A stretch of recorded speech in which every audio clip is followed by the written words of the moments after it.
go, bear. My bear. Just finished a rosy maple moth cross stitch and framed it. Oh my gosh. If you join the Discord, I would love to see a photo of it.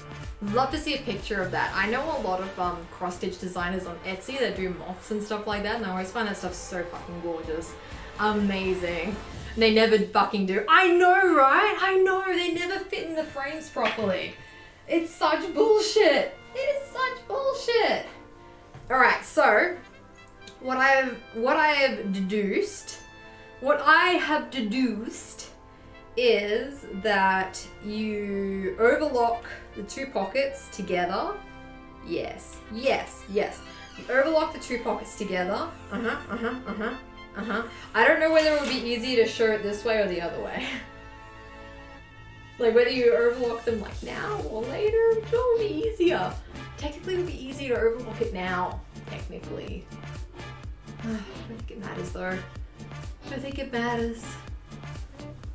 Do all my drawing in photo sizes so it's cheap to frame. Yeah, that's a good idea. That is a good idea. I have a hell of a time framing my rosy maple moth. Yeah. It's when you do round ones, they get really tricky to frame. Like this one, I still need to do the backing on it, but this was a round one that I framed. That took me forever to get it centered in the frame, and I'm still not 100% happy with it because there seems to be less clearance on this side and this side than there seems to be on this side and this side. But that's like a feature of the pattern, I think. So, but I am pretty pleased with how this turned out. I changed the colors up a little bit because Emma puts filters on her work, and I also added a little bee there because I love bees. So I kicked out the cockroach and I added a bee there instead. Still one of my favorite patterns. I would make that again and again. It was great. Can you explain overlock to a dum-dum? Overlock is like a seam finish, right? So yeah, okay, so this thing on your clothes, like this stitch on your clothes, that is an overlocking stitch. So I'm doing it so that it doesn't like fray and shit like that. To be honest, at this point I probably won't ever do that one giant big old cross stitch. I may borrow the layout for some other artistic purposes I didn't pay for it.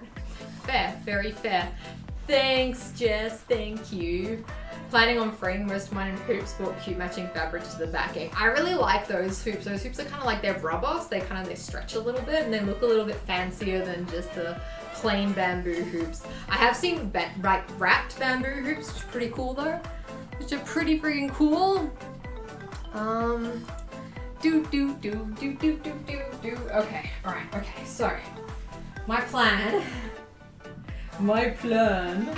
is to overlock this first. Overlock these sides first. I'm gonna like set up my camera and try and do it. Stretching your rubber, that's pretty much it. Wrap the hoop last time I framed that way. Yeah, I think the wrapped hoop method is always like a little bit nicer. Ugh. I need to remember to give this wool to my friend. She does like, what's it called again? She doesn't knit per se, but she does like wall hangings with wool and stuff. Like I don't know what they're called. They're like weaving tapestry sort of things, like but for the wall, you know, like with wool, and it looks kind of cool. Yeah, the weaving. Join your server and post a picture. Let's have a look. Bedtime for the Minnesotan. Have a good sleep, Mariah. Thank you so much for popping in, and thank you for those biddies. Not latch hook, no. I've done latch hook before though. When I was very, very young, I did a latch hook Winnie the Pooh rug. It was great. It was great. All right, let's have a look.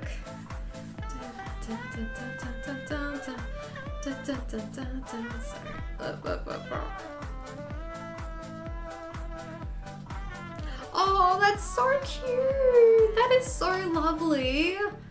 That is so nice.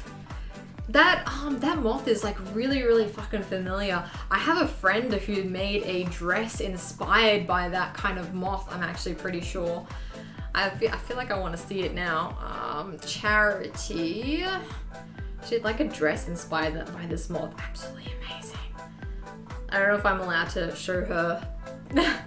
I also did a Winnie the Pooh latch hook thing once. Wait, did you? Did you? That's insane. That's